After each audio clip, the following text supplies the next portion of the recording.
M और Y मिल के माई होता है। तो आपको इन दोनों के बारे में पता है, तो एम के बारे में भी पता है, वाई के बारे में। तो एम का एक टोकन बन गया, एक वाई का भी।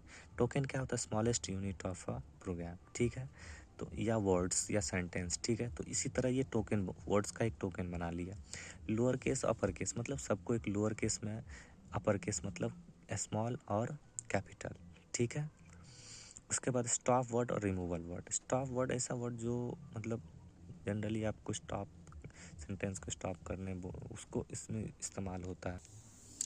अब देखिए स्टॉप वर्ड क्या होता है। ये क्वेश्चन नंबर 9 में बहुत अच्छे से दिया हुआ कि स्टॉप वर्ड वो वर्ड होता है जो क्या होता है ना, कॉमनली यूज होता है, कई बार यूज होता है, जिसका सेंटेंस में कोई खास मतलब नहीं होता है, लेकिन वो कई बार रिपीट होता है। कॉमन वर्ड इन लैंग्वेज जैसे the, the, a, on, is, all, these words are not carry important meaning. Important meaning वो कैरी नहीं करता है, usually removed from the text, इसीलिए हम उसको क्या करते हैं, रिमूव कर देते हैं, ठीक है। तो आपको ये सब भी देख लें, स्टॉप वर्ड के बारे में कई बार क्वेश्चंस आया हुआ है, ठीक है। और एक ये भी क्वेश्चन है कि नेचुरल लैंग्वेज का एप्लीकेशंस क्या हो, तो सबका एक बार एप्लीकेशन देख लीजिए, सीवी का, एनएलपी का, डेटा साइंस का, ठीक है। डेटा साइंस में जब भी बात आए ना तो ध्यान रखना है कि डेटा साइंस क्या का काम क्या है, कि यूजर का डेटा रखना, उस डेटा को सेंस करना, और सेंस करने के बाद इम्पोर्टेंट डिसीजन लेना, ये मेन काम है। जैसे कि अगर आपने कोई कोर्स सर्च किया है ऑनलाइन, तो इससे पता चल गया गूगल को कि आप इंटरेस्टेड हो क्लास 10 के या के बुक्स में, मतलब you are study in class 10, तो आपको क्या किया जाएगा, आपके इंटरेस्ट को देख लिया गया, अब आपको उसी टाइप का क्या किया जाएगा, यूट्यूब पे ऐड वगैरह दिखा जाएगा। तो ये आपके इंटरेस्ट, मतलब आपका जो बैक डेटा था, उससे ये क्या कर रहा है, इंपॉर्टेंट डिसीजन ले रहा है, ठीक है।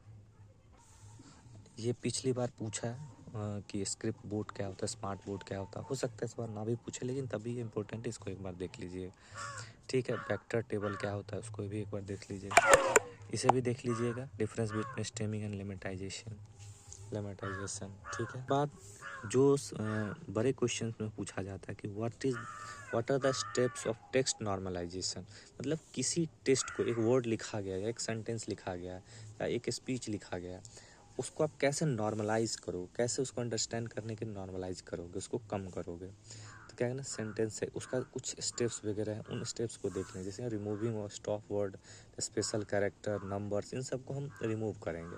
हो सकेगा तो इसको मर्ज भी कर देंगे, ठीक है ना।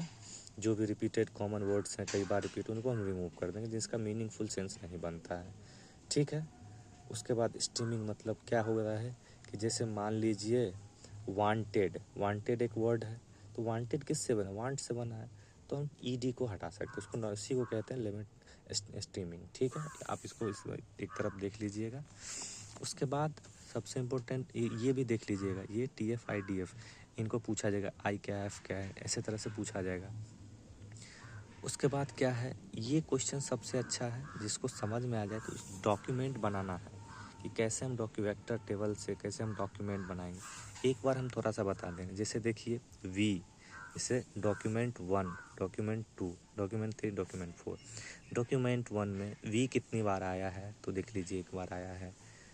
2 में कितनी बार आया, वी एक बार में, तो 0 हो गया। 3 में एक बार आया है। तो इसी तरह से ये क्या कर दिया, एक टेबल बनाया गया है, जिनको समझ में। अब फ्रीक्वेंसी उसकी चेक करी गई है, फ्रीक्वेंसी चेक एक फार्मूला, आप ये फार्मूला ना भी लगाएं तो सिंपली लॉग, जिसको नहीं भी आता है तो भी कोई बात नहीं, जैसे लॉग में 4/2 आ गया, तो 4/2 लॉग 4/2 का किसी को मतलब नहीं पता है, तो आप वहाँ तक छोड़ सकते हैं, सिर्फ 4/2 लिख सकते हैं। उसके बाद ये क्वेश्चन है, question number 4, how AI can play role the sentiment analysis of human being. मतलब ये क्वेश्चन ऐसा है जो अब चूँकि अब नॉर्मली पूछा जाता है ज़्यादा, लेकिन है कुछ नहीं, उसी तरह है। टोकेनाइजेशन कैसे करते हैं, सिंपल वर्ड्स को का टोकन बना लिए गए, उसके बाद अलग अलग तरीके से लिख दिया गया। उसमें से जो मोस्ट कॉमन रिपीट है, जिसका मीनिंग नहीं है पर वो कई बार रिपीट हो, उसको रिमूव कर दिए गए। तो इस तरह से भी अगर आप लिख दोगे, नहीं भी कुछ दिमाग में आ जाता है, तो इसी तरह से 3-4 स्टेप नोट रिमूव करेंगे, अननेसेसरी वर्ड को, स्टॉप वर्ड को, उसके टोकन बनाएंगे, रिमूव करेंगे, फाइनली ऐसा करके हम लिख देंगे। इतना भी स्टेप अगर आप लिख दे रहे हो तो आपको लगभग 50 to 60% मार्क्स उसमें मिल जाएगा।